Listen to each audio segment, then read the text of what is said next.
The way I set up for these videos never ceases to amaze me, because right now I have the microphone just on a shoebox. Yes, I am filming this video on the floor because it's the best place to do it currently in my room, and I am moving out of this apartment this summer, so unfortunately there will be no more Yoshi at this apartment, so moving on to bigger and better things. With that out of the way, hello, I am Yoshi, the college toy collector, and in this video, I'm going to be doing a little bit of a Q&A because I did make a post a little while back saying that I'm interested in doing a Q&A video. Send your questions. I've also made this post other places, so I've gotten questions from other people outside of YouTube as well, and this may need to be in multiple parts. We'll have to see, because I tend to ramble on and on and on and on and on, because it's basically gonna be like a story time, Yoshi story time, so we will see if this will have to be divided into two parts. I'm going to try and put the questions that kind of have similarities together, so then that way the video is kind of covers just a general theme, and then, you know, if we have to do another one, we'll do another one, but feel free to leave your questions on this one too. Alright, I have my computer here to be able to read off the questions because I was originally going to try and remember it, and we know that's not gonna go well, so let's just start with question number 1. I am most interested with your Hot Wheels job at Mattel and your work with animatronics, so how did you get into this specific area of engineering, and what's some advice you have for people who also want to pursue that? That's a great question. I really like it. It has multiple parts. So I guess I shall start with the area of engineering that I went into. So I went into manufacturing engineering, which, if you're unaware about how engineering works, you don't just major in engineering by itself. You typically choose a discipline to go into. So, for instance, there's like mechanical engineering, electrical engineering, chemical engineering, biomedical engineering, aerospace engineering, manufacturing engineering, industrial engineering. I can go on. Okay, you see, there's a lot of them, and they all specialize in a specific thing, which is why I think it's important to not compare different engineering disciplines together, because at least within college, you'll find that people like to compare which ones are harder and which ones are more of engineering, if that makes any sense. But a civil engineer is not going to be doing the same thing as a mechanical engineer, just as a mechanical engineer is not going to be doing the same as an electrical. So they're very hard to compare, and you really want to just find where you fit and what you think is interesting. What made me choose manufacturing engineering? Well, I originally was going to go into mechanical engineering because I do more work with mechanical engineering than I do manufacturing. That's typically because I don't really have access to mass production and stuff on a regular basis, which is why manufacturing engineering is not offered at a lot of schools, because you do kind of need a lot of the equipment and machinery that factories have to produce things and stuff. So it is a very expensive discipline for a school to have. I went to my school's engineering tour that they have for seniors in high school looking for what college they want to go to. I went to an engineering specific tour, and each chairman of the engineering departments kind of gave a presentation about what the department is, what you do, stuff like that. I won't lie, the chairman of the manufacturing department is funny, and he's awesome, and he's got a great personality, and overall, all the professors, it's a good vibe. You really want to make sure that you vibe with the professors as well, because it's going to be a long 4 years or more, because some engineers take longer to graduate than 4 years if you don't like your department. So chairman was really awesome. He's a great guy. He's very funny. He wants his students to be successful, and it shows. And I do a lot of work with him, just not school related, but he just asks me to do things for him and stuff like that. And great guy. So he kind of brought me into this whole manufacturing thing. I knew nothing about it before. And then I do like to know how things are made. I love to know about production stuff, and I'm like so weird. I don't just like look at products and go, oh cool, I want to know exactly how it was made and everything about it and everything about the production. So manufacturing did stand out in that way as well. I grew up watching the Science Channel, you know, Mythbusters and how it's made, stuff like that. And in second grade, I went to this science camp called Camp Invention over the summer, which was cool because I remember it introduced you to like Rube Goldberg machines, computers, magnets, making circuits, like stuff like that, getting you introduced to this kind of stuff early on, and I think I just took a liking to it. I kind of always knew that I wanted to go into engineering even as a kid, just, it started becoming more and more solidified the older I got. I love how I'm trailing off. This is why this is going to be a long video, because I can't stay on topic. A little bit about what manufacturing engineering is it's basically all about designing things for the purpose of how it's going to be manufactured. So a mechanical engineer, they make things that move, mechanisms, stuff like that, but they don't often learn how to design parts for the process in which those parts are going to be made.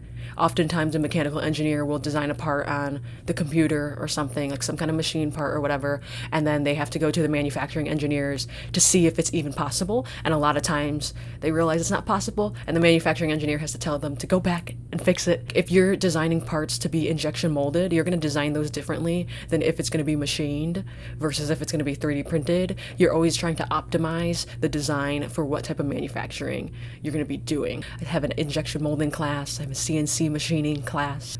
You work with lathes, you learn to weld, you just, I don't know, you get a little mix of everything and stuff, so it just it gives you more about the actual making of things, I would say, opposed to mechanical, which is mechanical is a lot of theory. That's one thing that I will warn anybody who wants to go into engineering, is don't expect to be doing a lot of hands-on work for most of your time, because a lot of it is theory. A lot of it is calculations and grinding it out. But don't let that scare you either, because I've had a lot of people tell me that they want to go into engineering, but they can't handle the math. And the math scares them, or the science scares them. Yeah, there's a lot of math in engineering. You gotta take calculus 1, calculus 2, calculus 3, differential equations, linear algebra. You can either pick between those, or sometimes your school might make you take both of them or whatever. So you're taking a lot of math, and then on top of the math classes, every class that you take has math in it. But I will say that you don't need to be a mathematician. A lot of my friends and classmates are not experts in math. Neither am I. I get C's in my math classes and stuff. You just need to get by so that you can do the other fun stuff that engineering has, because that's why we choose engineering, for the fun classes. Mechanics of materials, material science, getting to go in the machine shop, stuff like that, doing more specific classes. Like I just finished a class where we did consulting work with a company, so we got to learn how to actually, interact with the company, do engineering consultant work and stuff like that. So you get professional experience. Engineering comes from how you think. It doesn't come necessarily from how good you are at calculating things. Being able to understand numbers is very important. I mean, it might be a little difficult if numbers are a little confusing to you, because it is a huge part of it, but it isn't everything. There's a lot of people with engineering degrees that don't go into engineering after school, but people want them because of how they think. It's you look at a problem, and instead of going, oh, there's a problem, you instantly start to think and brainstorm ways on how to fix it. Or you never let something completely stump you without trying every possible way to get something to work. You're always thinking of solutions of how to do things better. You never accept one solution and say, oh, I did it. You always think, okay, now how can I improve upon that solution? Toyota is a great company example of doing all of that. And that kind of goes into lean, which is what which is my concentration as well. My advice for people who want to pursue engineering, or specifically pursue manufacturing engineering, is you need to be okay with mathematics and physics and chemistry and all that stuff. But what you really need is you need to have the curiosity, you need to have the problem-solving capabilities, and you have to be able to work well with other people, and you have to be able to communicate.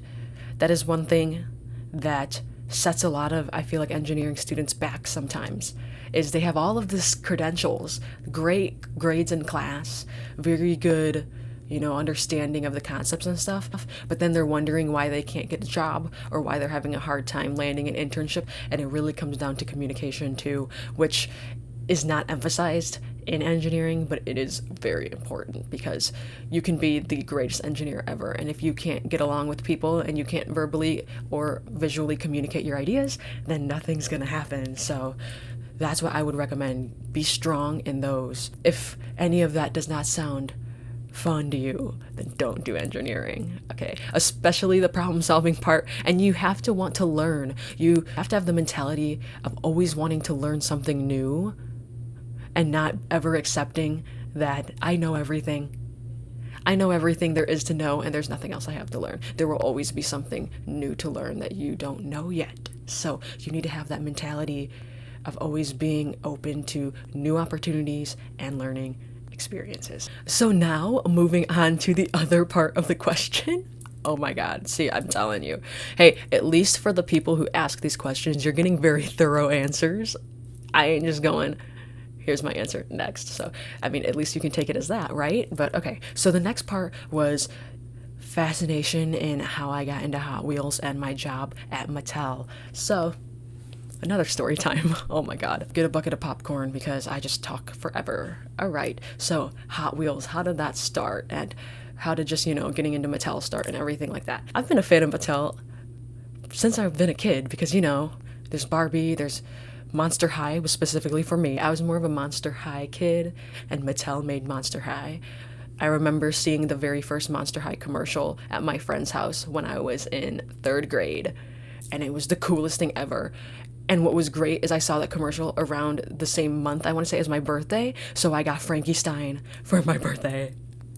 Like literally right after telling my parents, guys, I just saw this commercial. Okay, so I've been a fan of their work for a very long time since being a kid.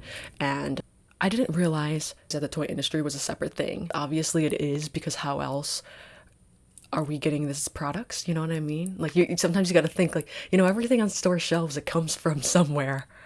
It doesn't just magically appear. Whether you'd like to think or not, toys and stuff don't necessarily come from the North Pole, okay? So I didn't really know that the toy industry existed, and I didn't even know that toy design was a thing and how many different routes you could go within the toy industry.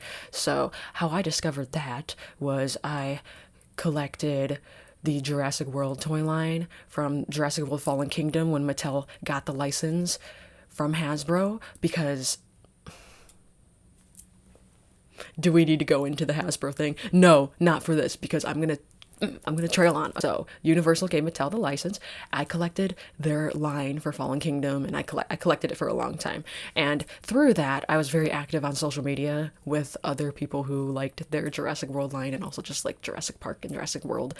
And I discovered a person who worked at Mattel, who still works at Mattel. She still does. And she was very open about her position at Mattel on social media, because she's showed some of her B sheets, which B sheets are the actual drawings of the product so that you can get it made. So she posted some of her B sheets of the dinosaurs that she designed, and then she also, I remember, posted when the Jurassic World line won the Toy of the Year award. I think it was the action figure line of the year award or something. So I was like, oh, that's a thing? Oh, the toy industry is a thing? Okay. So I just DM'd her and was like, hey, I'm a big fan of your work and this is very interesting to me. And if you could tell me a little bit about working in the toy industry and what I can do to do that, that would be fantastic. So, shot my shot. Worst case scenario is I don't get a response. And I didn't get a response until a year later. See, this is the dedication. Stick to it. Okay. If you have a dream, stick to it. Okay. I didn't get a response until a year later. I probably reached out to her maybe my junior year of high school, and I get a response saying, oh my God, I'm so sorry this took so long. I didn't see it. Sends a long paragraph explaining to me a bit about what she does, what I should do to get into it and everything. And I knew that this was my direction in life once I found out that you can be a toy designer, because I was thinking, if I can do what I love as my job, then I'm never going to work a day in my life. That was the mentality. And I was like, this is what I'm going to do. So even before she responded, I was already doing research on my own on what do I need to do to become a toy designer. And there was either industrial design you can go into, product design. You can go directly into toy design at schools like Otis College of Arts and Design in California. A lot of Mattel's employees are from there, so I was looking into that. Or you can get an engineering degree. I was originally very interested in doing the toy design program at Otis. I even went to the portfolio day at the School of Art, the Art Institute of Chicago. They have the School of Art I'll insert the school there. Oh my God. Okay. And it's where all these schools come from around the US, and also I think some come from outside of the US, and you get to bring your portfolio, and they critique your portfolio and tell you what to do to improve it for if you want to go to their school. So I remember I talked to Otis there for a bit and stuff. So I was kind of wanting to do that. But then I started thinking to myself, I kind of want the versatility, and I want the more opportunities if I want to do something else. So toy design is a very specific thing to go into. And if you are for sure, like, you want to go into something and you don't think you're ever going to change out of that, then you can go into a very specific thing. But if you think that you're going to be into other stuff in the future and there might be other jobs that you want to try out and stuff, you might want a broader degree. So I think I want a broader degree, because what if I want to go into other types of engineering, which I still do. Okay. I'm still in college. I got a long time ahead of me, all right? So I still, I want to work in the theme park industry, want to work in animatronics actually professionally. See, there's so many stuff that I want to do other than toy design, which, I mean, toy design is my dream job. It still is my dream job. I just have other dream jobs too, you know what I mean? So that's why I ultimately went with engineering. I thought it would give me the upper hand and make me kind of stand out amongst the other designers, because not only was I able to draw and illustrate, and I have that right side of my brain, the creativity to be able to come up with cool toy designs and stuff like that, but I also had the mathematics and analytical side of me. Not only can I design a toy for you guys, but I can tell you exactly how it works and how I would manufacture it and what kind of mechanism I would use to make my idea a reality, because typically that's two jobs. I mean, it still is two jobs, but I think it's really great if you have the background to be able to do a little bit of both. So that now leads into Hot Wheels. Okay, so, fast forward a few years, college comes around. It's my junior year of college, and I know junior year is typically when they tell you to start looking for internships. So I did. Okay. I applied for Mattel's internship. I sent them an email to their internship email, because they don't have like an application type thing just posted online or something. You kind of have to go out of your way to find them. I mean, I did, because they don't come to my school, because I'm in the Midwest and they're in California. A lot of students, if you're on the West Coast, they will go to your school and you can actually talk to them, but I had to email them. So I emailed them. Originally, I got no response back. So I waited a few months to make sure that I wouldn't end up in a spam folder or something by emailing them again. And this time, the second email, I think I emailed them in March, I attached my portfolio too, and that's what did it. Okay, so if you're going to apply somewhere that involves a portfolio, send the portfolio with your application. Don't wait until they respond to your first one, because they probably won't, because that's what did it. I got a response within a few days after sending that email with my portfolio attached, saying, the team looked at your portfolio, they're blown away, and they want to meet you. I mean, words cannot describe how much joy I felt at that very moment when I got that, because when I tell you I've been a fan of this company my whole life, and then hearing that, you would be very excited too, okay? You'd be very excited too. It's like a dream. It's a dream come true. Okay, so I get that email. I remember I was at my school's makerspace at the time, and I'm trying to hold in the excitement and stuff. It's crazy. They say what time works for you, and so they want to set up a Zoom meeting, an interview, and what time works for you and everything. They kind of gave me, how about Wednesday or whatever, and I'm thinking, I'm moving around my schedule no matter what. Even if I had something in the way, it's being moved for this interview. I will move my whole life around for this interview. I schedule the interview. I get the interview with one of the lead toy designers on the Hot Wheels team. We get on our Zoom meeting. The meeting's supposed to be 30 minutes. And, it's an interview for them to actually see who I am, the person I am, get to know if I would vibe with them. It ended up being an hour long. My manager, who was the one who interviewed me, happened to be in Shenzhen, China at the time. And I want to say he said it was 3 a.m, his time. Just, it feels good that someone wanted to talk to me that badly, to where they're up at 3 a.m. on the opposite side of the world to interview me on Zoom. Okay, it was quite crazy. So we have the interview. I'm over here thinking it's going to be a regular job interview, so I was preparing how to answer like certain questions, like, oh, what are your strengths? What are your weaknesses? Tell me a little bit about yourself. What do you see yourself in 5 years? Stuff like that. No, he goes, open up your portfolio, walk me through it. I'm over here like, oh, this is so... this is a little different. Okay, but the good news is I know my portfolio very well, so I wasn't too nervous about it, and I was able to walk him through it and everything and stuff like that. And he really wanted to see my thought process on how I got to end results of things, because he really liked how I showed the ideation stages and the problem solving stages, because I didn't just show the finished result.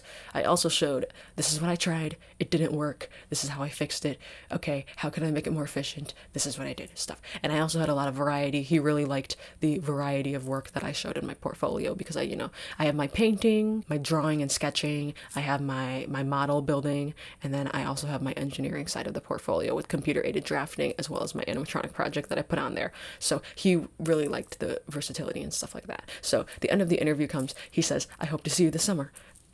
I think I locked it in right when he said that. So very excited after that happened. They said something like, expect a call within 2 weeks. 2 weeks is when they will get back to you as to whether they want to bring you in the summer. I get a call not even 24 hours the next day asking me to come this summer and be an intern on the Hot Wheels team. So pretty crazy. So I do my internship the entire summer.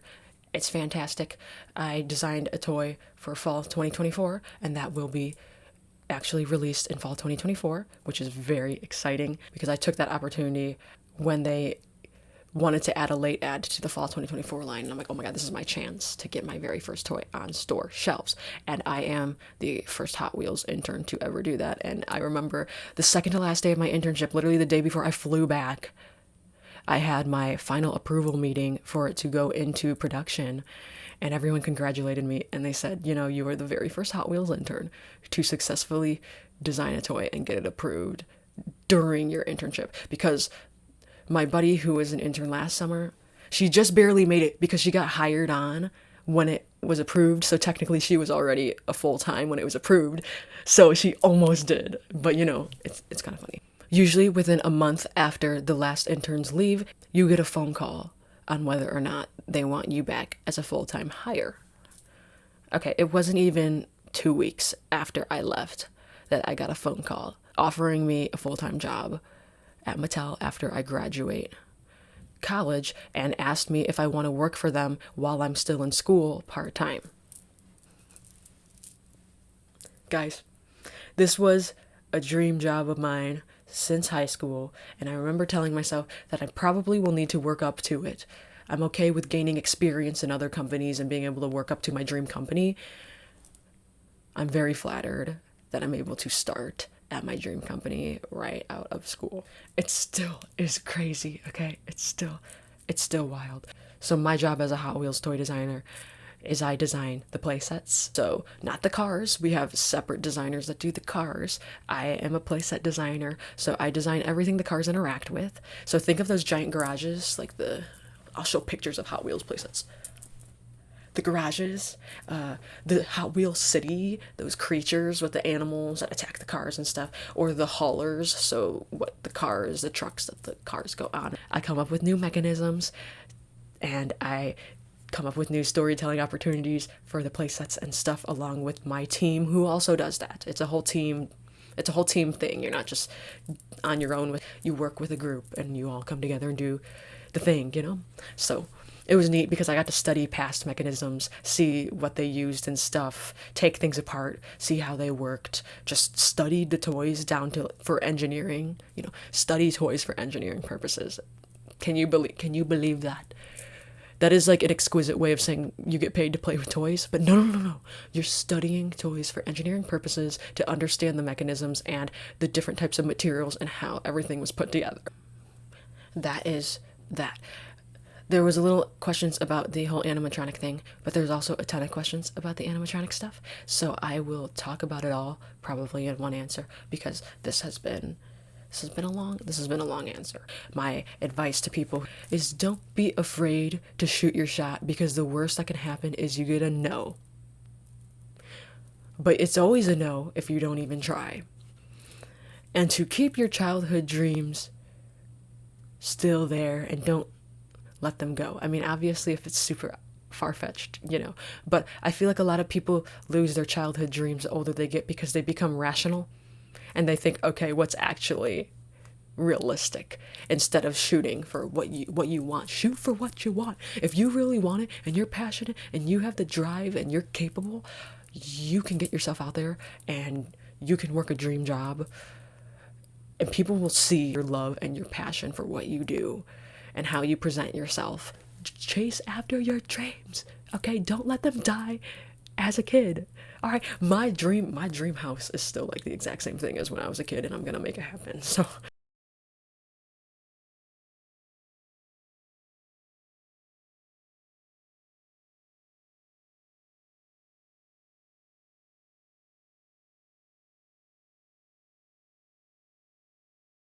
because we're finally moving on to the next question. I am interested in how you got into Masters of the Universe, and why is Clamp Champ your favorite, and what other toy lines do you collect? I've been asked how I've gotten into Masters of the Universe by multiple people, both on YouTube and then also in person. The actual Masters of the Universe team themselves asked me why I'm into Masters of the Universe.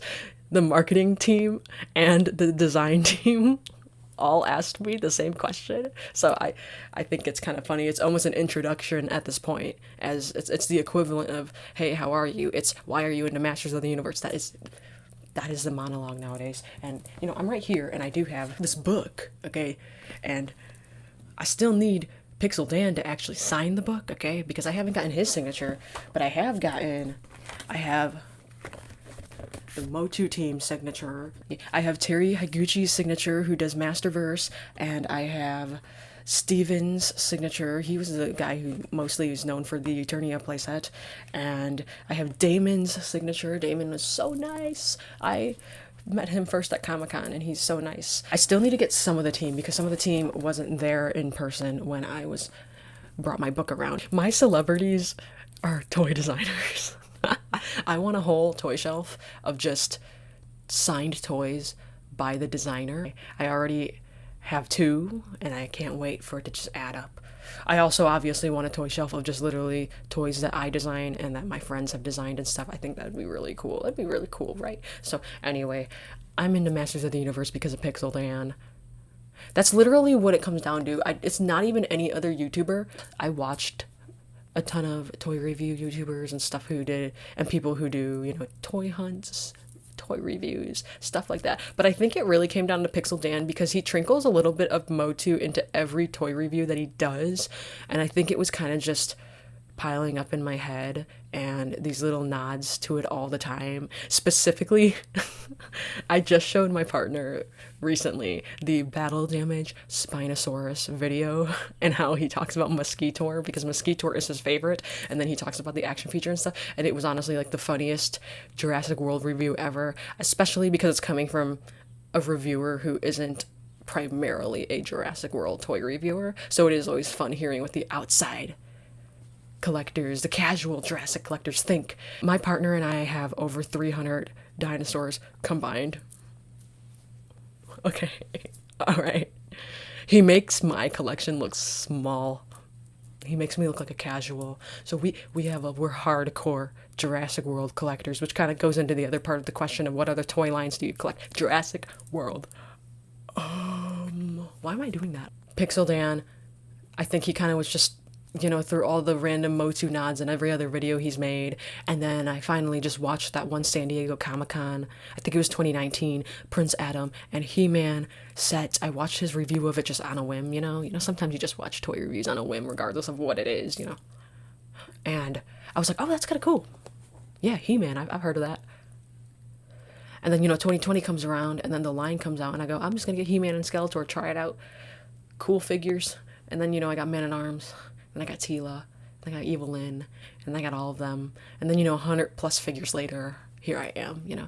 It's kind of fun because it literally, my whole Motu thing started when I was a freshman in college. So it's kind of fun because it's like my entire college identity is Masters of the Universe. I think it's like one thing that's kind of cool about being a toy collector in school is you can kind of associate every wave to what you were doing at that exact moment. Like, it's kind of crazy how I bought Eternia when I was a sophomore in college. Isn't that so crazy? And then I got it when I'm a senior. I'm going on and on. Okay, that answers the question about Masters of the Universe. The Clamp Champ thing. Hold on, I gotta get Clamp Champ so that because, you know, it's only right if I have Clamp Champ. This here is Clamp Champ, in case you haven't seen him enough. He should just, make an appearance on every single video ever, okay? This is him. He's gorgeous. He's amazing. I love him so much. And he goes on the road trips with me. He goes everywhere, he's my travel buddy. So, yeah, this is Clam Champ. Why do I like him so much? I had to actually think about this a lot because I actually kind of didn't know originally why. I'm just like, why did I just choose this character out of all characters?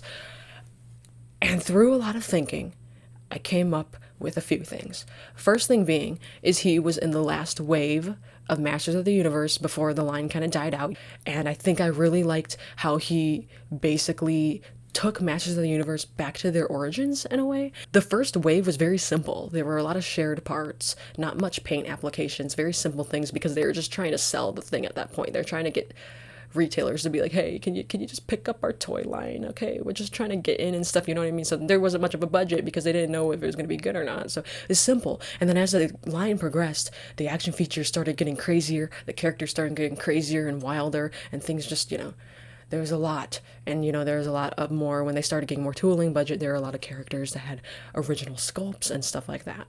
I think what I really liked about Clam Champ is towards the end of the line, they went back to their roots. And out of all those really complex and super weird characters and stuff, they went back to their roots of just, the basic body sculpt with shared parts. And it's just simple. He looks like a He-Man character. That's what I really like. Because I really like the way the first wave looks, the simplicity of the first wave. Like, they're very simple. I mean, think about it. If you really think about it, Skeletor's only paint application is his face. Everything else is molded plastic. That's the first reason why I like Clam Champ so much, is he feels so Motu. He is in the essence. He kind of made the line go full circle, like Clam Champ.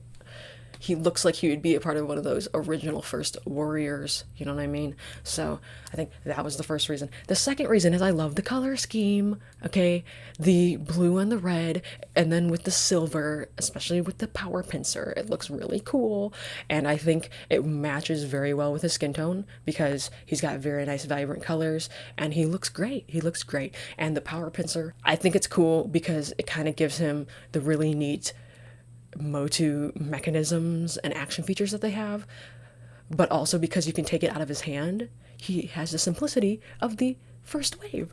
I think I like that if you want him to have the cool action feature mechanisms that these characters typically do, you can put the power pincer in his hand, and if you want him to be simple, just like the first wave, you can have him be simple as well. And he's just gorgeous. He's a beautiful character, okay?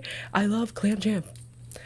Clam Champ is probably so happy that there's a person like me now where I'm his biggest fan. He probably has felt like, so in the background for his life in the line, he's just another guy. He's just another guy in the Motu collection. But no, he's my travel buddy. He's my everything buddy. He goes everywhere with me. Pretty much. Like, I don't even think I'm lying. I do have a second Clam Champ as well. So I have 2 vintage Clam Champs. Both got them for under what they sell for. Because Clam Champ, what does he do? He sells for, I think I've seen him for $110 to $150 at toy conventions and stores and stuff like that. Because, he's kind of like a rare figure. But I lucked out on eBay twice, and that's how I got Clam Champ for a really, really good price. I recommend if you don't have a Clam Champ, just don't get him at a toy show, okay? Like, get him. You can get them good on eBay and stuff like that. My pink cheek Skeletor has been added to the collection thanks to my lovely partner for our anniversary. Look at Mosquito's now. Mosquito's now here. Wait. Look at that. It's kind of crazy, isn't it? It's kind of crazy. See, he's a wild character. See, I like him for how original and unique and creative he is, but you can totally see where, it's not very the original Motu. Do I make any sense? Okay. Also, another toy line that I collected kind of briefly, which I weirdly wasn't intending to collect a lot of it, but I think naturally being a toy collector, I just somehow accumulate a ton of something and I don't know how it happens, okay? Is the Funko Five Nights at Freddy's figures, okay? I have them here, so. These guys, these interesting fellas that I have a lot to say about, but I'm not going to bore you with that. I originally just got the sister location ones to do repaints of because I really like, you know, making them more metallic and stuff. So this is my repainted circus baby that I have. And, you know, I just made her more metallic, more shimmery, stuff like that. And then I know she has Lefty's microphone because somebody else has hers. And then Funtime Freddy, and I paid a really good price for one of them and paid a really price for another. Okay, because Funtime Freddy is incredibly rare, so yeah, I paid like $70 for one of them, but I felt good about it because I got one for lower than that. So I was like, you know, kind of equals out or whatever. So yeah, this is my custom Funtime Freddy that has the removable bonbon that I did. So, you know, there he is. You can take him off, you can put him back on, and then that allows him to rotate as well. And then yeah, I just kind of make them, you know, more metallic-y and stuff. And then so that's kind of what started the whole Five Nights at Freddy's thing, because my favorite character designs were the sister location ones, because I think, I don't know why, they're fun. They're all like, you know, white and pink and stuff, and I wanted to originally repaint them, so that's how this started. And then I just kept getting more. I have, believe it or not, I have almost a complete collection of Five Nights at Freddy's action figures. Literally wasn't even my intention. See, this is what happens when you're a toy collector. You just keep buying all of it. Every time I customize a figure too, I always like to have a version of just the original as well. So every time I have a repainted version like this, I will always have the original, so then that way I have both. Because as much as I love my repaints, I do like the original toyetic nature of things. Okay, I really like toys that look like toys. Here's my custom Scrap Baby repaint that I did. So I really like repainting action figures. It's fun. So, you know, she's totally all metallic and metal now. I really like how she turned out. If you know what she looks like before. I basically collect any toys that I think are cool looking too. So any kind of toys I'll buy if I think they're cool looking. But I also like to collect Joker, so specifically just his character. So I do have this one on the shelf right now that I got at Comic-Con. So I do really like Joker. I kind of just collect a lot of iterations of him. I also just pick up these little tiny Jokers from Spin Master at the store. Every once in a while they'll release a new color variant or something, and I'll get them. I have also started to pick up the new Generation 3 Monster High dolls because it took a while for them to grow on me, because I'm an OG Monster High kid and I like the Gen 1s because that's what I grew up with. So it took a while to get used to the way Gen 3 looks. I still think some of them are bad looking. I'm not a fan of the way some of them look, but the ones that I do like, I like to pick them up. So here's Frankie Stein. I don't mind this blue color because Frankie Stein was originally green, and I do miss the bolts on the neck, but I know why they can't do it anymore. There's like some weird copyright issues and stuff, because the whole Monster High thing was a really weird thing. I'm so glad they at least brought them back though, because that's really cool. And my friend was an intern on the Monster High team, so I got familiar with Monster High again. So I don't collect these, but I do pick up the ones that I like every once in a while, you know, or if something goes on sale. If it's a cool toy, I buy it. I have a ton of just cool toys that I have. And then also, I've been a Lego collector. I don't know, can I say collector? I don't actively collect them, but I have a ton of Lego sets because I grew up doing Lego. I remember, I think, kindergarten, maybe even earlier than that. So I still have my childhood Lego sets built, surprisingly, I know. They're still like intact, which is crazy. I have like all the old Pirates of the Caribbean Lego sets. I want to say I have like every single one of them. And then I have the city sets, and then I have the Power Miners, the like haunted, the Monster Fighters, the Atlantis, the Lego City Aqua stuff. There was something before Atlantis. That's one thing I miss with Lego nowadays, is it's really cool they do all these adult sets and stuff, but the IPs that they used to have, just all the fun kid IPs that they had back in the day, were so fun. And I always like going on the website and clicking on all of the different ones, because I also love Lego Creator. I have a ton of the Creator modulars, which are those buildings that you can take apart and you can put them together and it looks like a downtown street. And then I also like the amusement park ones, so I have like the Ferris wheel, and I have that spinning one, and it actually packs up on the truck, and it spins around, and it's one of those rides. I also have just other like licensed stuff. Like I have the Stranger Things house, I have the Jurassic Park gate. So yeah, I just get Lego sets every now and then and stuff like that. So yeah, that pretty much covers it for, I want to say, the toys that I collect or just get. I'm really hoping to eventually find another line that I can actively collect as hardcore as I did with Motu back in the day. By back in the day, I mean just 4 years ago, but still. Because it is a lot of fun, and I haven't been doing that as much as I would like to, so hopefully there'll be another one at some point. I mean, the Street Sharks look really cool, but I don't think they're gonna have the same thing that Motu was, and but anyway, put more questions in the comments for the next. I still have so many more questions for the next video though, because I take forever to do this. I'm so sorry. But the third one that I'm going to answer today is, do you have any past childhood memories with animatronics like Chuck E. Cheese? I thought this was a good one to end off with because these 3 questions kind of correlate more to just Yoshi's personal life. Learn more about Yoshi as a person, right? Okay, so do I have memories with animatronics? Yes, I do. Not at Chuck E. Cheese though. So my Chuck E. Cheese only had the Studio C, which is just a single Chuck E. Cheese bot. Okay, I didn't even know that they had a band.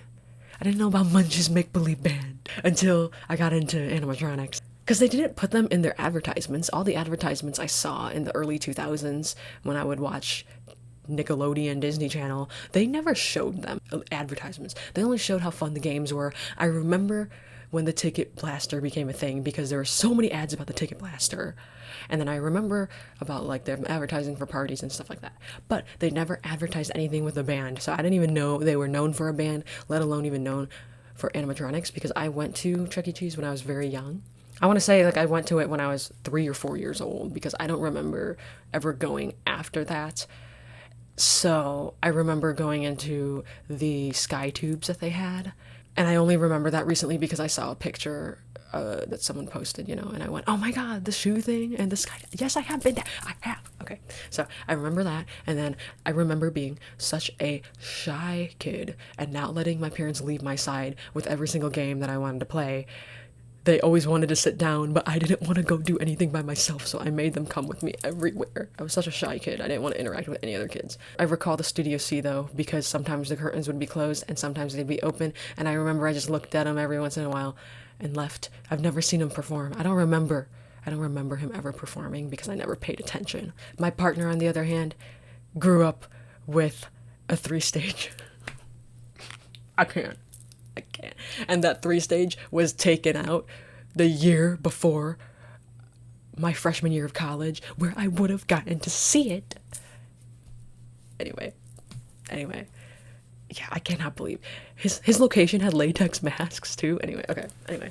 My childhood memories with animatronics was actually Disney World, because my parents were the original Disney adults before Disney adults became a thing, but they're not the annoying kind, okay? They're like the OGs. We've been to Disney World since the day it opened. So my mom started going to Disney with her family, right when the parks opened. She's been there since day one, and she got my dad into it, and then literally every summer, I want to say up until 6th grade, we went to Disney World. So I went to Disney World like kindergarten, 1st grade, 2nd grade, 3rd grade, 4th grade, 5th grade, 6th grade. We took a little bit of a hiatus, and then the last time I went to Disney World was in 2021 when I was a sophomore in college.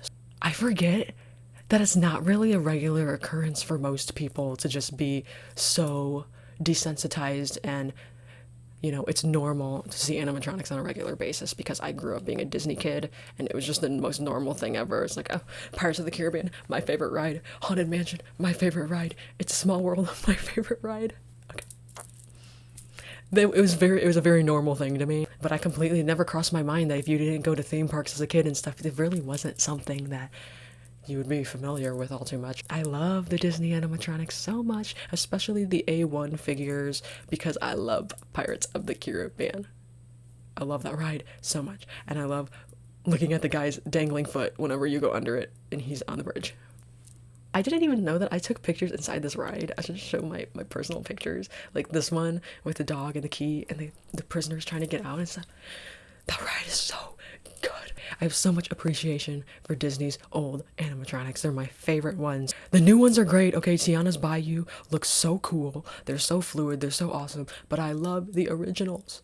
The originals are where it started, so those are my favorite. And that's my childhood memories with animatronics and stuff like that. So, can you believe I only answered 3 questions during this video? Let me know if I talk too much or if you like this and you would rather have, long videos like this where I just answer a few questions but give you a thorough answer. I hope you enjoyed the first Q&A video. Thank you so much for watching, and thank you all so much for commenting, the people who comment and stuff. I love reading all your comments saying that you either enjoy the content or you look forward to hearing what I have to say and stuff. That's awesome. I love engaging with everybody, and it motivates me to keep making more content because I love sharing my experiences and my life with you all. So I'll leave you with that. Good journey from me and the man, Clam Chan. Oh my god, I can't.